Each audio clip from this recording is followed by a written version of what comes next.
I like to joke. It's amazing how quick time flies. We're into February.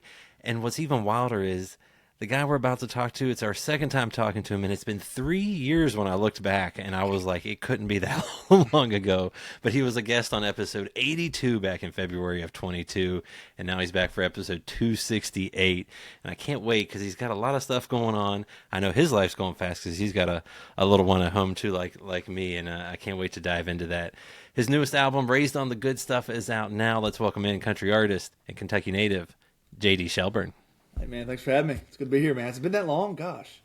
I know, that's what I said. I was looking back. I had to do my little, control F, see where you were on the list. I was like, oh, that was a while ago. It That was. was kind God, of when we. a long time ago. I remember I remember the podcast name though. So you stuck. Um, Stuck in my mind. So I see. lots Well, of and change. it's because we have good. Exactly. A lot has changed. You got to, we'll get into some of that stuff because it makes even more sense to have you on Bar Conversations now. But this is Bar Conversation. So I got to ask, I think you're behaving yourself tonight, I which is am. all right. But what's your go-to drink? What do you normally drink? Well, I'm not really a big drinker to be honest. I wasn't really raised around it. I got in college and all my buddies kind of did, and then I got in the music business, and it seems like everyone that came to the shows did, and so it actually caused me to kind of get into a little into the bourbon business kind of randomly. I've played for many bourbon companies through the years. All the big time bourbon companies, Maker's Mark and Evan Williams, Four Roses. I've done so many shows for these guys, but now I'm actually having my own bourbon line, which is kind of crazy. So I'm on a completely different end of the spectrum now. But music kind of ties into everything. I've just, of course, living in the Bourbon Trail and back home, where I'm from, Taylorsville. I don't live there anymore, but I feel it's like everywhere you turn, there's bourbon signs. And so this kind of fell into my lap, and here I am with a little kind of a side hustle, I call it, which has become a great deal with my own bourbon by Inclusion brand. So it's been that. So that's kind of where bourbon fits in with me. Well, I love that. And I don't have any inclusion, but I know, where you guys do your bottling and just some different things. So I was like, I'll at least get something from down there off the shelf, a little Bardstown bourbon Yeah, bottled yeah, in oh yeah, yeah. bond. They do our bottling there, absolutely. Yeah, yeah. So I was like, if I can at least get a connection, I will do that. And you mentioned working with Inclusion Brand and having the signature edition, and I know you'll have another one by the time this episode drops. You'll have your second release with them coming out. What's it been like doing all that? It's been a kind of a learning experience. I really didn't know a lot about the bourbon industry other than just how it's made and and age and all that kind of stuff. But I was just playing shows. I've just done so many shows through the years and played shows kind of on the back end of like a PR events and 150-year celebrations and different releases through different companies. And so Scott and Tracy, who own an Inclusion brand out of Louisville, Kentucky, they reached out to me about being their brand ambassador back first of last year, and so we met, started talking about kind of just they want to build their socials and get people to know more about them. They were in 400 stores when I met them, so they were already kind of on the shelf selling the bourbon, the 92 proof a bourbon. So they were kind of already. They already had cut through the tape, man. They're already selling this stuff, making a profit off of it, which was kind of. I would think that would be the hardest part of the business is getting your bourbon on the shelf to the customer. And so we met, became their ambassador. Some of the other bourbon companies I work with kind of took I kind of took a backseat to them. I still did play a show for another bourbon company last year that Scott and Tracy were cool with, and so over the time of last year being the ambassador until this year, we've released a 101 proof in my name. I'll show it to you right now. It's 101 proof. You see the picture there. It's 101 proof, and man, this is just it's a signature series bourbon. It's a small batch bourbon, and it's been great, man. We put it out June the 14th. We did our first bottle signing at Liquor Barn. They were pretty much our first big client that really purchased a lot of our cases and became our kind of our home base for a while. We're not actually this bourbon right now is in over 60 stores, so in Kentucky. So we're going to branch out to different states in 26. But it's been a top seller, man. It's been amazing to see this. This picture. This is kind of an historical label. They say it's a picture of an artist with a guitar that's really unheard of in the bourbon business. It got approved through the labeling, and so that's been kind of cool to see my bourbon. And then today, we actually just bottled our new bourbon that comes out. This is brand new. It's going to come out on Valentine's Day. So this is the second. This is lowered the proof. We just wanted a little bit different variety. This is a 96 proof country oak blend. So we're really excited to get it. Really want to get our bourbon in some restaurants and some things like that. So the lower proof kind of helps that. And plus, we just want a different variety. So yeah, I've got 2 bourbons in my name. It's pretty wild, man. I think all my friends are loving it. They seem to blame me for their hangovers. I'm like, I ain't got nothing to do with that. I just provide the bottles Yeah. with a great look on it. It's up to you what you do after. That's exactly right. Not my problem. But no, it's been great, man. Scott and Tracy has been wonderful to work with. They're big time hustlers in the business, and they've built their brand. And I'm making a living selling bourbon. It's pretty wild to have that along with my music career. And so I never dreamed I'd be selling bourbon, man. No, it's kind of wild. Things work out. The music industry has just so many avenues to make a living, to meet people, connections, and this bourbon thing was a no-brainer when we went to the table and talked about how it works, and so I'm learning still every day. Oh, there's a lot to learn as I've done this for a good while now, and I'm still learning stuff every time I talk to someone. And today when we're talking, a couple weeks away from when this drops, if anyone follows you on socials, they'll see you were at the bottling line for that one you were just talking about. You were in Bardstown. You went to Mamie's and ate breakfast, which is a great place if you do that. But how involved are you in creating these? Are you getting to sample them to make sure you like them? I'm guessing that's a tough job as well.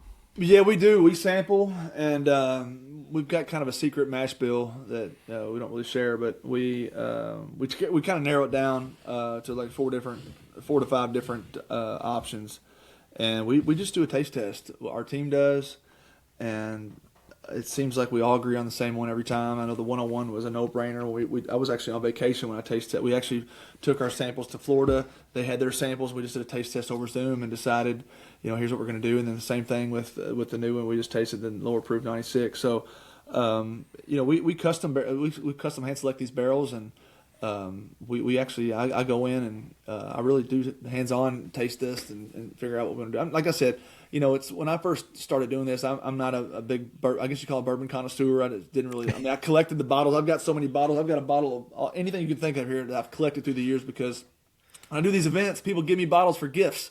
I've got so much bourbon here, it's crazy, but it just collects dust, to be honest. But it's just like, it's wild to go in and actually do the barrel select, and then see them cut this stuff to where it's just, I remember the first time we tasted it was 130 proof, man. I was like, it's almost like take the hair off your chin. But I learned the first go around how it worked, and I'm still learning on everything else. But the coolest part of it, man, is actually seeing it bottled, going through the process from the barrel into the bottle, run it through the line, stamping the label on it, and then seeing the top getting shrink wrapped in the heater. It's pretty cool to see it go right into the box on the pallets right out the door. So I've been able to see that twice. So that's cool. Enjoy that. Well, and I was going to say, another cool thing you did, I think it was with Liquor Barn, I could be wrong, you kind of did a show and a tasting with your fans. I mean, how cool is it to have another avenue? Because you and your connection to your fans and the community that supports you is pretty awesome. What's it like to have another avenue where they can come and talk to you and have a drink with you and play music and all those things? Yeah, it was great, man. I've met a lot of people through that area that's never really heard my music or never been a fan and just wasn't familiar with my sound. I've been doing this for 17 years, man. I've been on the road grinding shows and shaking hands and kissing babies, and it's like there's still people out there that have no idea who I am. It's wild, and it's like I've burned the interstates up for years. But this bourbon new avenue, it's kind of brought some of the collectors, to my music that may have never heard of it before. They've become fans because they love the taste. We've gotten rave reviews on the 101. We hope that we the same with the 96, but the 101 we've had amazing reviews, man. And everyone that seems to loves it. It's just so smooth, and so I've met people on the road that now follow my socials, that come to the signings. We came at a good time where into the holidays, people were buying gifts for their family, and I'm signing at all these events. And one thing good about me is I can play music, so it's like they get a concert along with coming to to do a tasting with their friends. But they don't leave; they'll get a concert. We give away signed guitars, and so it's kind of cool to tie the music with it. I think that's really helped the popularity of it, at least of my brand, to be able to have to be able to go in, and they're going to get a concert as well. So Liquor Barn has been great. We did the first one back on June, and I think we ended up signing like 450 bottles that day. So that was a pretty good day. So all of our signings have been pretty well attended. We've had a few that weren't great attended, but we mostly have been great. So it's been nice to see the fans support it. I was gonna say good music, good drinks. I mean, it's a tough combination to beat. And you talk about, you mentioned the guitar, giving that away, and it's kind of funny you mentioned that because your music journey started with finding a guitar, Yeah. I believe, in your grandma's house after she passed away in 2002. Can you talk about that moment when you found it and then been able to teach yourself and like you said, 20 some odd years later, this is your career now. Yeah, it's crazy, man. Yeah, so I grew up in Taylorsville, a little small town outside Louisville. Played sports, didn't play music at all, didn't sing. I mean, we sing on the bus trips to get to ball games and stuff, but it was nothing serious. I mean, I knew I could halfway, sing on pitch and stuff. That was no problem. But I think that just came natural. Mom sang in church, and so we sang to the radio like we all do. But when I moved to Lexington to go to college in 2002, my grandmother back in Taylorsville passed away. One weekend I was home visiting, and I ended up over the next week or so after her death, we were kind of going through her house, kind of deciding on funeral arrangements, and I ended up coming across a guitar that I knew she had it because my uncle had it growing up. I remembered it once I found it, but it just sat in her closet for all these years and just collected dust. And I just saw it one day, and man, just kind of a light bulb went off, and I took it back to college with me for a little while and played at my dorm at the University of Kentucky, and I just became kind of like a little newfound hobby. I was getting on Yahoo.com back in the day and typing in my favorite song titles and typing the word chords after it, and you would pop up all these tabs, and you could find out where to put your fingers on the frets on the guitar, and so that led to like, well, maybe I can work the singing voice, see if it works. And so two and two just kind of went together, and it just kind of took off with me, and I started playing a couple little shows here around campus. Once I got enough courage to get out and actually play some songs, I'd do like little open mic nights. I used to have this little writers' night in downtown Lexington on High Street. And I'd played every Monday night, man, and it was just, that's kind of where I cut my teeth. And so to look back on those days of college, when I was just really unsure if I was any good or unsure if was Nashville even a thought, and now here we are. I've done 3,000 shows, just played the Grand Ole Opry, got my own bourbon. It's really it's kind of a remarkable story, and I built it from the ground up. Well, I was gonna say, I mean, literally, step by step is what you've been able to do it, and you've been able to do it very well. I mean, I know too that in addition to kind of getting that courage to go and play some of those open mics, I believe your church, your hometown church, was one of the first stages you ever played on. And what was it like to play there, and kind of prepare you for the stages you're on now? Yeah, well, my dad. So I grew up in this church, First Baptist in Taylorsville. My dad was a deacon of the church, so we had keys to the church, so I could go down to the church any time of the day or night and open the back of the church door, walk right in, turn the lights on the stage, and play their microphones. I did that, man, hours upon hours. I mean, many Friday nights, I'd come home from college, and my friends were out partying with some of the high schoolers. We're in college; they're still partying with high schools friends, and I'm like, I just was addicted to going to church and playing guitar on a PA system. It's just like you develop so much confidence singing on an actual microphone when it's just just pushed through a PA system. It's louder, it's reverb, it's I think if you don't sound really great, I think you sound much more full on a PA. So I've caught myself singing on this church PA all the time for weekends at a time, and to empty church, just be me myself. But I learned a lot, back then, singing on church. But with Dad having the keys to the church, I could go down there anytime. So, man, I cut my teeth in that church, and it's funny you bring those up because I tend to forget about those days, when I first started and just dreaming of stages and dreaming to get paid to do something like this. And here I am, I've done it almost 20 years. But, man, it makes time fly. But I'm really grateful for, those church keys, man. Those church keys really helped me spread my wings a little bit. Well, and I know too, and then we'll get into this. You've been able to play with some of the folks that you grew up idolizing too, and we'll talk about that in a little bit. But I mean, what music did you grow up on? I mean, being in near Louisville, I mean, plenty of shows can come through of all different genres. I mean, you had a lot of options, I'm sure, of what you could listen to, but also the church. Yeah, I grew up on country music. I loved it back in the day. Billy Ray Cyrus, Garth Brooks, Alan Jackson, all those folks. I loved, back, I was born in 82, so about early 90s, Sony Discman came out, so CDs were popular. John Michael Montgomery, all those guys. And then when 95, 96 hit, I was in middle school, and Matchbox 20 was coming out, Goo Goo Dolls, some of those 90s bands that are still legendary to this day that had those one or two hits, And so I found myself kind of in between '90s rock and country, and so those really helped shape just my sound and the music I learned in college. Cut my teeth trying to find chords. I'd play those songs. God, I still remember playing like Matchbox 20s 3 a.m. Literally at 3 a.m. In the dorm room when my roommate was probably so sick of my guitar he could just throw it out the window. But it's like I look back on those days and I was like, man, I'm sure I was really bad, but you got to start somewhere. Well, I was gonna say, I mean, if anyone hasn't, go listen to Ed Sheeran talk about when he first started as well, and some of his early recordings, and Yeah, it's fantastic to see, what a little time and practice will do for folks. And you talk about, you grew up in Taylorsville, Kentucky. Your dad was a deacon. I think he was a school principal yeah. too. You family farm you grew up on. What was that upbringing like, and kind of giving you a foundation for what you sing about now? Yeah, it was. Grew up on a farm. Mom and dad, married all these years, and still alive, still married. And I grew up an all American childhood. Man, my brother and I, we had great parents. I owe my parents, for giving us a great foundation. We're always really big in our part of our lives. Mom and dad never missed a ball game. Whatever our dream was their dream.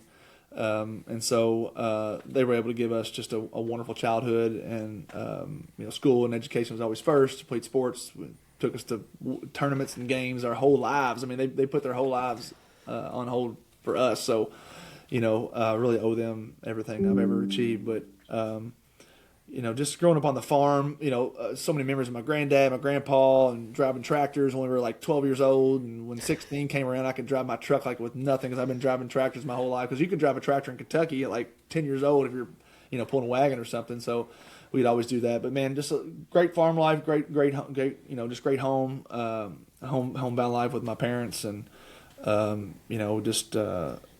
my parents are the ones that kind of set me down one night and pushed me to Nashville after I graduated college. I graduated UK in '07, came home to the farm one night from a gig in Indiana, and my parents were like, hey, man, do you want to go to Nashville? If you don't, let's never talk about it again. If you do, let's pack a U-Haul next week and let's go. And so we did, and I'm really grateful. It was probably tough for them to push me here, but I've been here ever since. So I owe it all to them because, getting enough courage to actually leave your home to chase a dream where nobody else. You don't even know where to start. Mom and dad wasn't superstars. Mom and dad didn't have a number one record. We didn't know what a studio musician even was back then. And to go from those days of the unknown to just finding out on my own, I learned a lot. Grew up fast, but I always knew I could go home if I wanted to, but never had to go back. So I was grateful. I was gonna say it worked out well, and when you ended up down there, a lot of your friends were staying home. You went down there. What was it like? I guess maybe what were the hardest parts of those early days and I think a quote little bitty apartment that you were Yeah, living I lived in in. I lived in an apartment my first year. A lot of my friends back home, we just kind of we just moved apart from each other. You get older, you got different dreams, you got different avenues of things you want to do, and moving to Nashville, man, it was lonely, man. I mean, I didn't really know anybody, and I dated a girl up in Ohio for a while, and it was long distance, so it was still I couldn't really see her that much, and so you learn to just dive into your career. I mean, I learned to just learn songs, and I think coming home and playing shows really helped me kind of get rid of the loneliness and the scared tactic of just being here thinking, am I good enough? Am I wasting my time? I mean, I'm paying all this money for this little apartment. Like, is this throwing away money when I can just move back home and live with my parents for a while, try to save up some money? And then things just slowly started kind of happening. And then it seemed like once I moved to town, honestly, and got a Nashville address, I think I actually started getting more gigs, like getting bigger gigs. I remember Churchill Downs called me for a big gig one year, and I was playing some of the things at Derby. And so I think this popularity kind of rose a little bit quicker when I moved to Nashville because I think people back home thought I was already a star. 'Cause I lived here. It's kind of funny how that perception works, but they say, "What, fake it till you make it." So I did that for years, and so those things just help me stay here. Well, and you've mentioned this. You love to play shows. You've played countless shows, over 3,000 shows in your life. I mean, folks have called you one of the hardest working men in country music. Where does that relentless hustle come from? I mean, you keep doing it, and like you said, you've been able to grow those stages you're on. Yeah, I think just it's it's been a great living. I've made a really good living off of it, and I think that, I mean, obviously you got to love it, but if you don't make a living at something, I think it slowly falls on the back burner of a stove. Like, I don't think anybody. It's like, I mean, obviously I love to play basketball, but I knew I wasn't going to be NBA, so it's like basketball fizzles out after a while. I mean, yeah, I love.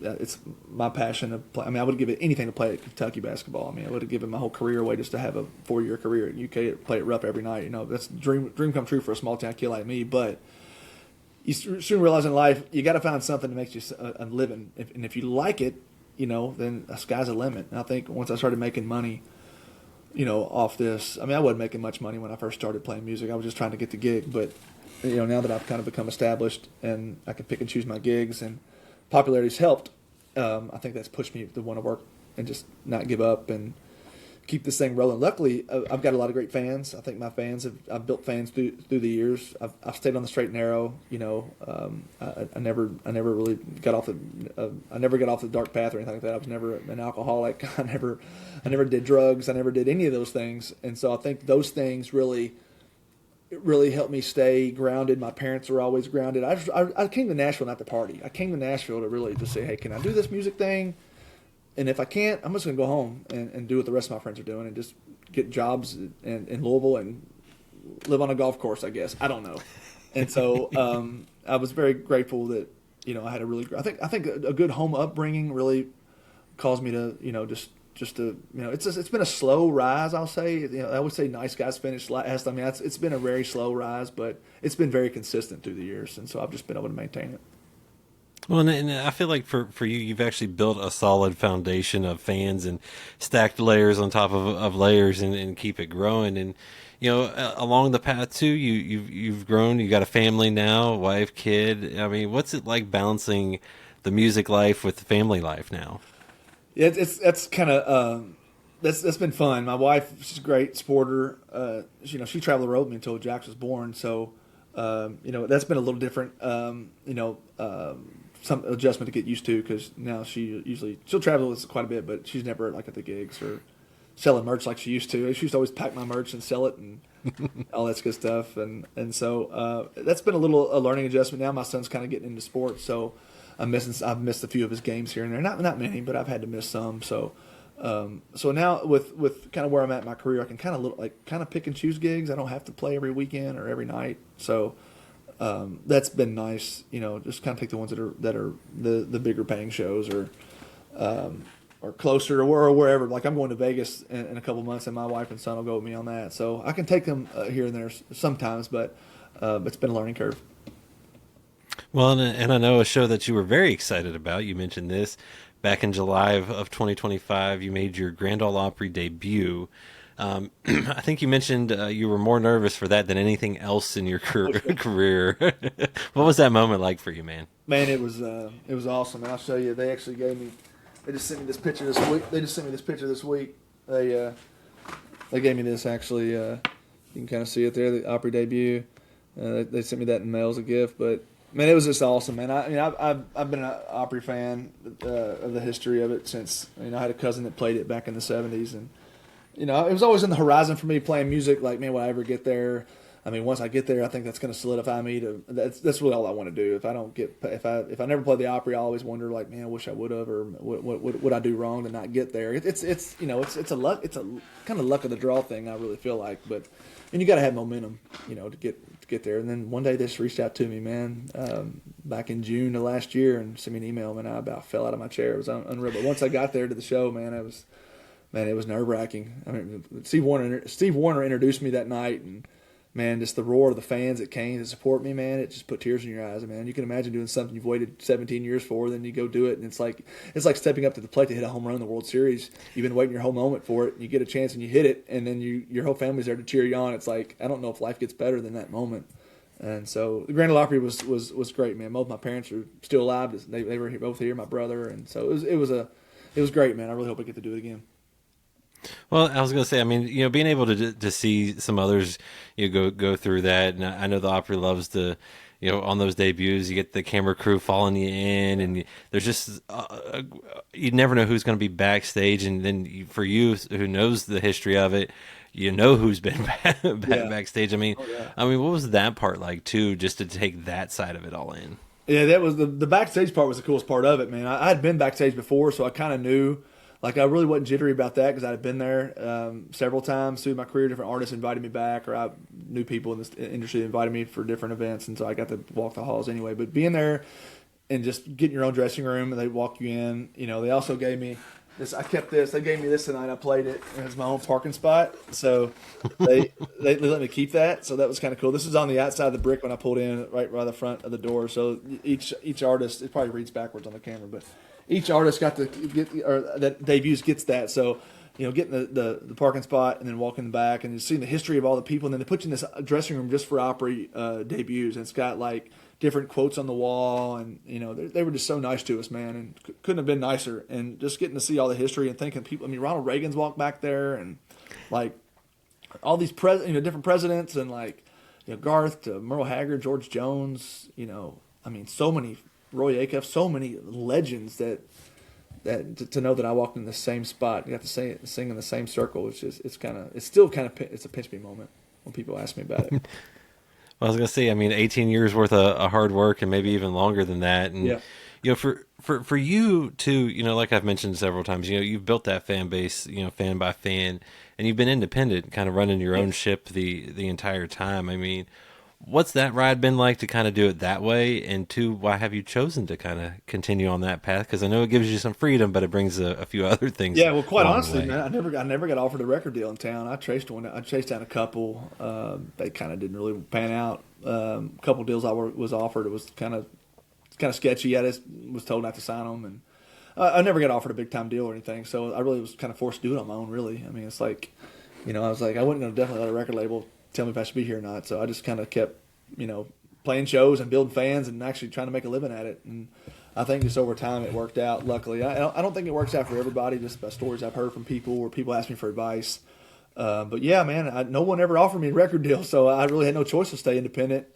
And you know, you sometimes wonder, it's like, man, am I just not good enough? And then you start putting out records and you make a living at it. You're like, well, maybe I'm okay. And so you always you kind of doubt yourself. I mean, I doubted myself at first. I'm like, well, maybe I'm just, you know, maybe I'm not George Strait. I mean, that's fine. You know, I'll just be my own, whatever. And so, but I think over time, you get so far, you really don't want to give it up because it's like you've built all these fans and have made a living at it, you know, and it's just happened to work out for me. Thankfully, it's just because I hadn't give up. I mean, I think if you're persistent in anything long enough, you get to the next level eventually. You know, it's like back in those Nintendo games back in the day. You finally beat Mario if you play it, you know, all night long. You'll finally get to the next level. And it's like the music business is the same way. You finally play these shows and you reach out to these people. They finally will stop telling you no. So it worked for me. Well, I was gonna say, and you see a lot of artists today that maybe are on a label, and you know maybe they decide to go their own route and have a Yeah. little more freedom, and two for you, like I said, you do have that freedom, and I know you stay busy on social media. Like I said today, I saw you at the Bardstown, you know, bottling line, talking about things, eating at Mamie's down there in Bardstown, which is fantastic, whether it's breakfast, lunch, or dinner. You know, and you love to interact with your fans.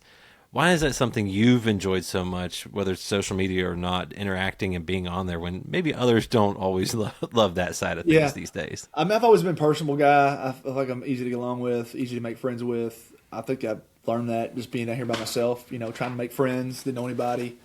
And I think my personality is really what sold my music all these years. I think I'm just born with being able to, you know, to make friends quick, you know, I feel like I'm a likable guy. I've had just so many opportunities through the years of music that I think my personality has just won people over sometimes. And you know, I've learned that through the years just by people telling me stories and stuff. And I've been with people that have played in my bands or I've worked with that just didn't have personalities. And I feel like you're either born with it or you're not. And I feel like the fans, just getting to know the fans, I think has propelled me because a lot of people don't like messing with the fans. I've opened for acts that were like platinum selling artists, and I've heard them say like, "I don't want to talk to the fans tonight. Like, I just want to do the show."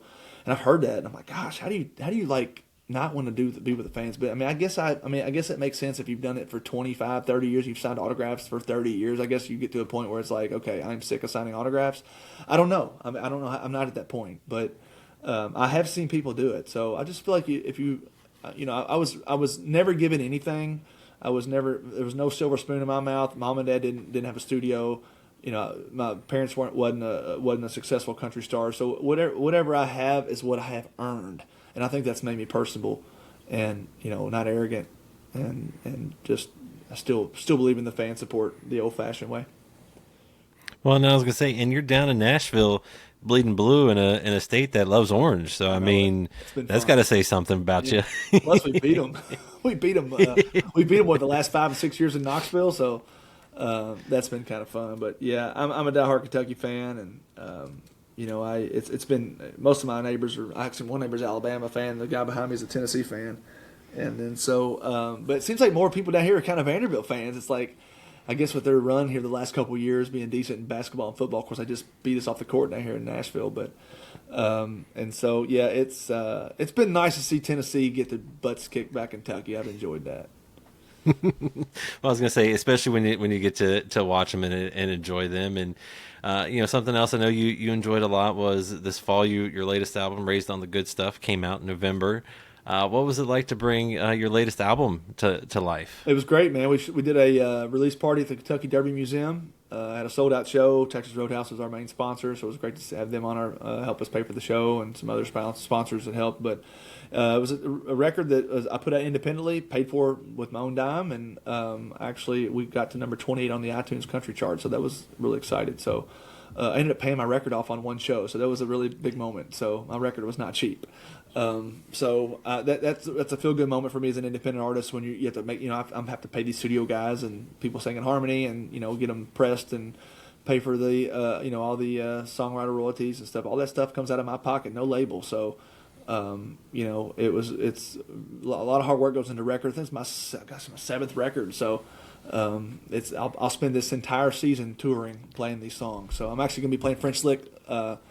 Here coming up, so I'll be playing. We're playing a whole record opening for David Lee Murphy. So, Well, I was gonna say, for this album, I know you mentioned it wasn't cheap. You worked with award-winning songwriter Mark Nesler, who has called you one of the hardest working independent artists in the business. What was the creative flow like with him? Because I know you two collaborated on Every Little Town and Babies Talking Babies. yeah.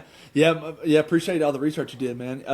Mark and I we used to be neighbors back in Brentwood, and he's written about I think 10 number ones. He's written a couple of George Strait hits. He wrote the Tim McGraw song "Just to See You Smile," which is one of Tim McGraw's biggest hits in the '90s. And we happened to be neighbors, and we became friends. Started writing songs together. He kind of took me under his wing. Started pitching me songs that I did not write, that he had just written. It was kind of shelved, and he just never had recorded. And man, started falling in love with his songwriting style. Just a '90s hitter, man. There's so many great songs, and he's just been really a great tool to have. Living beside him, he knew how hard I worked, so I felt like he believed in me more than just if I just reached out to him via email. So I think he saw how hard I worked, so I think it was a little bit easier to get his belief, get his songs, and then he was introduced me to producers, players, writers, other writers, and so he's really been a great asset because you move down here and don't know anybody, you don't even know where to start. Who do you believe? Because these records aren't cheap, and people want to take your money quick down here, and I've learned that. And so it's been nice to kind of weed out the people that are scamming people down here because it's all over the place. It is all over the place down here, and I've been pretty lucky to not be not get taken advantage of, and Mark's helped with that. Well, I was gonna say, you mentioned, he's pitched you songs because you co-wrote 4 of the songs on the album. The others were outside cuts. What was it like, kind of picking songs that you've written, those outside cuts? How's that process work? Because I know for some, it's they want to write everything or be part of everything. Others are, as long as it feels like me, I'm good with it. Yeah, right with Mark, this guy's a genius, man. He's unreal. He's a lyrical genius. Can play chords on guitar I've never even heard. These diminished chords and these minor chords are he's just a genius. And so That one on Yahoo? No, you can't find these. I don't know. He doesn't even know what chord he's playing with. I'm like, what chords are? He's like, I don't know. He's just putting his fingers on the fretboard, playing all these little cool chords.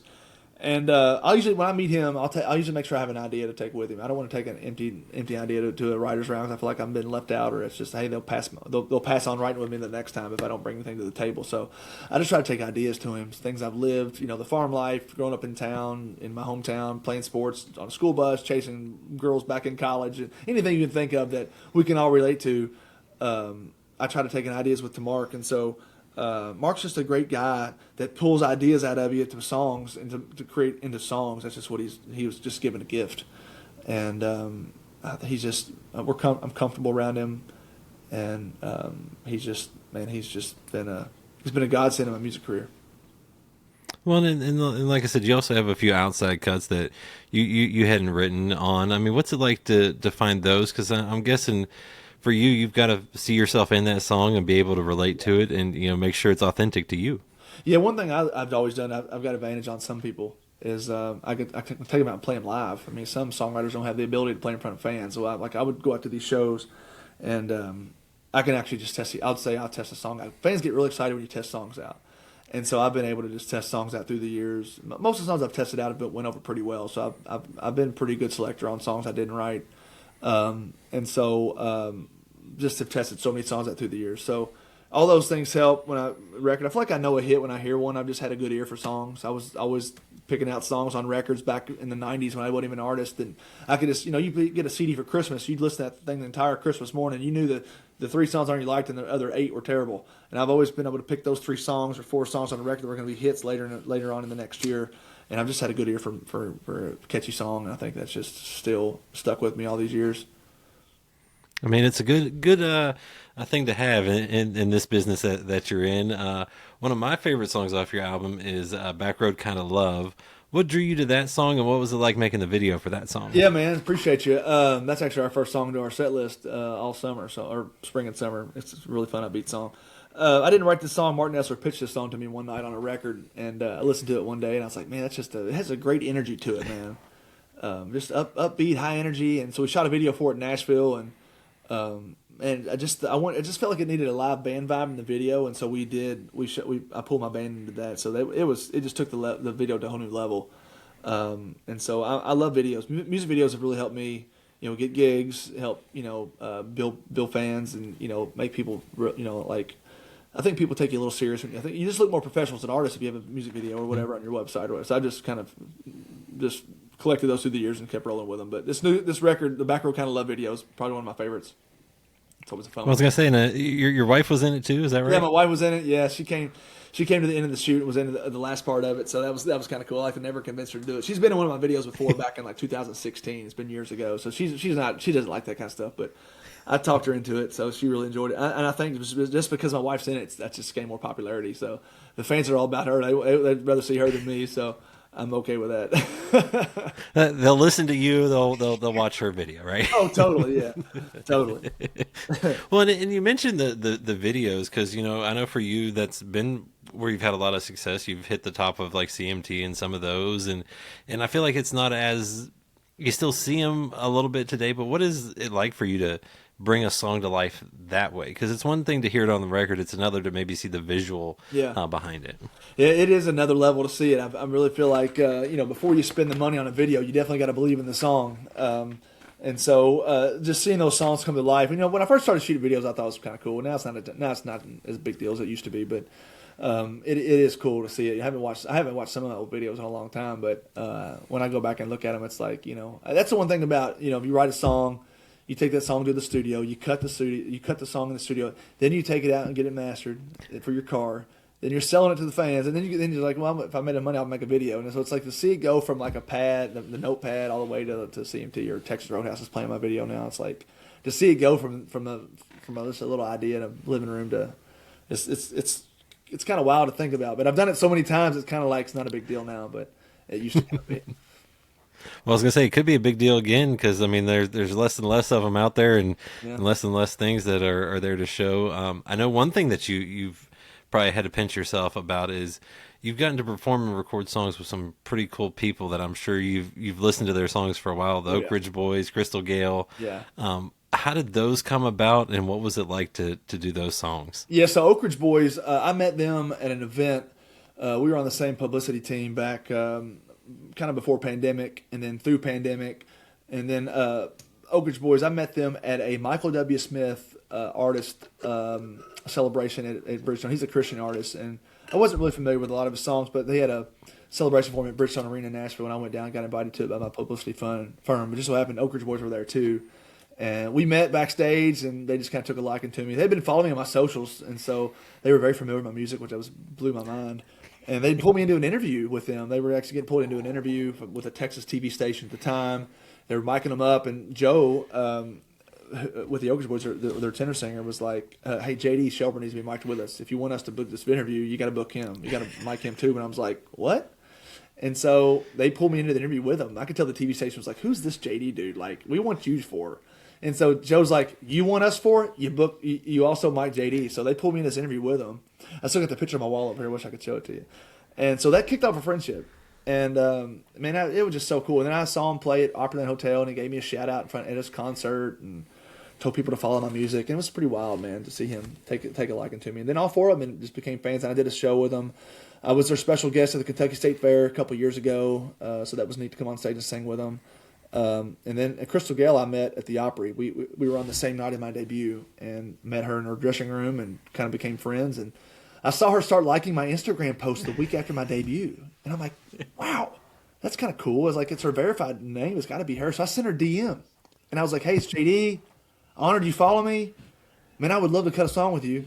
And she wrote me back. She's like, "Here's my phone number. Call me next week." And I'm thinking, wow. And I'm like, I'm getting catfished. I'm not calling this number. So I gave her my number on the DM, and she called me. It was awesome. So that's how easy that happened. It's kind of wild. So I'm grateful. Hey, good people. You make good connections. They see the good in you, and Amen. I mean, I love that because some cool songs came out of it, and I also love how you were kind of friends or met first, and then things eventually led to songs, and you've done the Opry, you've done recorded with like Crystal Gayle, the Oak Ridge Boys. Anyone else on the bucket list you're hoping to maybe slide into their DMs? And I tell you what, I'd love to record with I've been a long time fans of Tim McGraw and Channing Chesney, man. Those two, man, if I could play a show with them or cut with them, that'd be pretty awesome. I want to try to do a duet with LeAnn Rimes. I've been a LeAnn Rimes fan a long time, and I've been seeing her on my socials left and right. And I try to reach out. I reached out to her, but I never heard back. But maybe one day I'd like to get another artist. I loved her growing up. So all those, I feel like, with popularity and just social media numbers, like, I feel like things eventually dots connect. So maybe one day, but yeah, Chesney and McGraw, dude, that'd be crazy. Or Garth, my God, I'd probably faint if I did that song. Garth, he was the first concert I ever saw. So I was gonna say that'd be a full circle moment. And who knows? Maybe when you're out in Vegas, if you go out maybe during the Sphere, I know, right? See Kenny in concert, I know, right? I want to check the Sphere out, man. I watched that thing being built. I've been up there. I go up there every year and play shows, and it's being built. It was built the last few years. I thought to myself, what is that thing going to be? It looked like a big aquarium or something. And then all of a sudden, it's a concert venue. I was like, what? It's crazy. So I'm looking forward to checking it out. We're going to go tour it while we're there. I was going to say that's something that I've always looked forward to, and you've done a lot of shows. You've been like I said, over 3,000 shows. What are some and things happen on stage too. What's some of the more memorable non-musical moments for you? I heard there's a story that involves your wife and some duct tape and almost your leg losing feeling. Yeah, I remember one time, and I've had a lot of crazy stories. I had a witch cast a spell on me one time, or said she did. I don't know. I don't believe in that stuff, but this lady tried to throw a mirror at me one time and bust a mirror on stage in Harlan County one time, and that's a long, crazy story, but I didn't know what was going on until after the show. Then the tourism director pulled me aside. I was like, she was trying to cast a spell on you. I'm like, what? I don't believe in that crap. And that's just one of many stories, man. The one you're talking about, I was playing a show in Eminence, Kentucky for a Eminence speaker company, and they were testing a new PA out they had just created. And we were the first band to play on it. It was rocking one night. And I jumped up on the subs, and when I jumped up, man, back of my jeans from like my back of my thigh, or back of my quads all the way up to the top of the bottom part of my back. So you could see everything, man. And that thing, it split my jeans. And so I could feel the cold air. So I looked back and I was like, oh my God, I'm so embarrassed. So I get my wife to come over, and I was like, and I'm pointing at my butt, and she was like, what? Oh my God. So she gets duct tape. So she's duct taping leg as fast as she could do it. Well, she doesn't realize she's cutting my circulation off my legs, dude. Like, she had the tape so tight, dude, I couldn't even, like, hardly move trying to play guitar. And they had to undo the tape because I was, like, losing the feeling in my leg trying to play the concert. And so we still talk about that, man. And fans that were there still talk about that on my Facebook. It's pretty wild. It was a great moment. My wife and I weren't even married yet. That was probably about 2014 or 15, but man, I never will forget that. I also fell over an amp one time at Churchill Downs. You remember Hullabaloo Music Festival at Churchill Downs had back in 2010? I played on that, and I tripped over an amp on stage. I think it was like Colby Calais' amp, and dude, I was sore for like 2 weeks. And I fell and hit my side on the drum riser or something like that. But I still remember that. But a lot of stories. I had a lady one time. One more. I had a lady one time at the Kentucky State Fair. Man, she told me that she was upset. She was an older lady. And I could just tell she was mesmerized by me, dude. She was just like, she wouldn't stop staring at me at the meet and greets. And like, I just tell she was like, I was like, is she crushing on me? Or like, what's going on? This is awkward. And she came up to me and gave me a thimble. And she said, every time you get this thimble, won't you think about me, baby? And I kept that thimble in my guitar case forever because I thought it was awkward. And then one day it just disappeared. But anyway, I've had some crazy stories. She gave me a thimble. Who has a thimble? I mean, you never know what's going to happen, and that's. Yeah. I mean, you play enough shows, you're going to meet some interesting folks, and it's funny. And for you too, like I said, I've followed you now, since our last conversation, and I love too that you still remember a lot of folks. You call them out because they've come to so many different shows. I mean, what's the best part for you about whether it's seeing the fans or just being up on stage? I think seeing the fans. I love the stage part of it.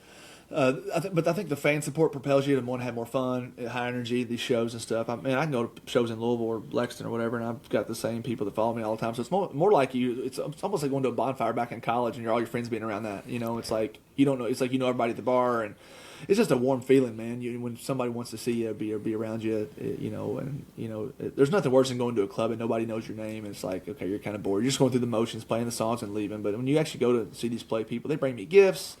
They bring my son money for his piggy bank. He's 5, and people give me gift cards. I mean, one day there was this guy that used to follow us for a long time. He doesn't follow as much as he used to. I think he got some health issues, but he's bring us some. He'd bring us coffee. I don't even drink coffee, but he'd bring coffee from Starbucks every single show. And it's like, man, it's just some people are just, man, very giving people, and some people just have these quirks where they just want to help you out, do things for you. I had a guy write me a $10,000 check one time, so. Years ago, it's wild, man. People just want to see you. I think if you're good, some people just want to see you succeed, man, and just want to help you out. I had a guy right here, man, gave me this brand new guitar. He just passed away this year, man. His name was Barney.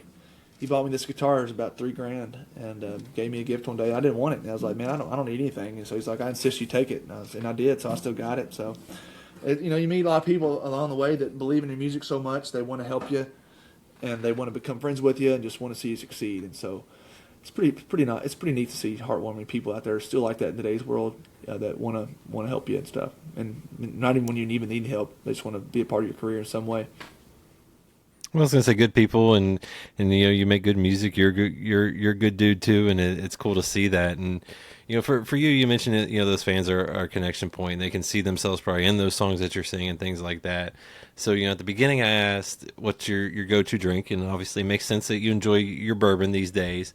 I always love asking this toward the end, and that is, what's your favorite song of yours to perform live right now? Back Road Kind of Love, definitely. You mentioned that song. It's funny you say that, man. It's actually my favorite song right now. It's our first song out of the gate, so it's really upbeat. Kind of sets the tempo for the whole show, gets people out of their seats, gets people kind of amped up. We got a really cool intro we created up to the kickoff part of the song. It's got Steve Warner's introduction of me on the Opry, and then Joe Bondel's Oak Ridge Boys introduction at the State Fairs. We've got that actually pieced in the intro. It kind of gets people pumped up. It's pretty neat. So that's been the Back Road's favorite song right now. I love that. And because you just never know. Because on stage, and I think that's what I love about going to see live music, is those songs come to life in a different way, and you guys can have a lot more fun, little freedom to let a guitar solo, drum solo, or you just play it a little different. Yeah. It's there's nothing like live music, man. When you get a band, you're playing your own songs, and you see people sing those, and a big crowd. Man, there's not a really better feeling. And so I'm looking forward. Like I say, I'm playing a big show this coming weekend with David Lee Murphy, big '90s legend. So they sold a lot of tickets. So I'm really pumped. Those big shows like that make it all worth it. Well, and like I said, you put out Raised on the Good Stuff in the fall. I'm sure that's what you're going to be playing a lot of Yep. this year. What else can you tell folks that's coming in 2026? Don't want to get yourself in trouble. I'm guessing more shows because you love shows. Maybe what else? What's I'm coming? doing. I'll tell you one thing I'm doing. I've announced first on your show is I'm playing the Kentucky State Fair. I just found that out. I'm doing the main stage. Look pumped about that. I've done it. I think 5 times in my career. So I'm doing that. I'll make that. That's the first time I've mentioned that. So that's going to be fun. I've got probably 40 shows booked right now. I've got a lot of stuff in the works. Hopefully I get to play at the Opry. I'm also going to plan on finishing a Christmas album. I've never put a Christmas record out. Cutting with Crystal Gayle this past year was as a Christmas song we cut. And so I've got 13 Christmas songs ready to go. I've got 2 more to make 15, so I'm going to try to put 15 Christmas songs on a record. So that's one of my biggest projects for this year is just putting a Christmas record out. So really pumped about doing that. So maybe doing a Christmas tour this year. I love Christmas songs. So, and then of course the year we'll just keep hounding the road, building the fans, and selling this bourbon. I was gonna say you got a full year and watching your son play sports and living life. I mean, man, you got a lot going on.